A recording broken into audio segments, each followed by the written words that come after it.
conditions, top 5. Number 5.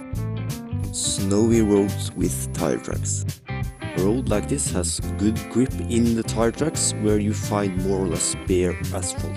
In curves you have to follow them to avoid loose snow. You cannot suddenly change which track you're in, so never use the centermost groove in curves. Stay away from oncoming traffic. In some places there may be snow in the grooves also. If so, reduce your speed. Number 4.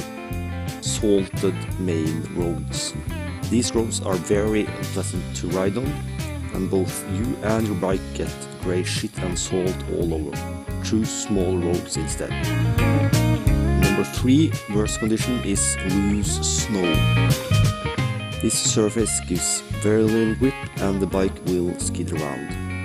The grip is, however, usually quite predictable, so choose a speed where you feel you have control.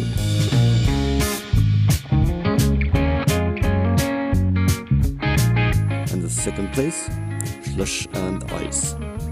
Slush and irregular ice with tracks is difficult. You should stay down in the tire track and attack any edges straight on. Riding in the water, if any, is usually quite smooth.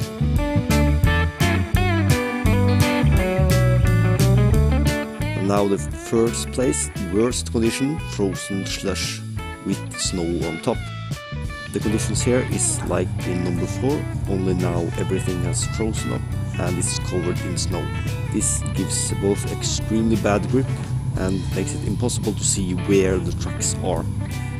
Tracks might be deep, so your bike will skid around all over, both front and rear.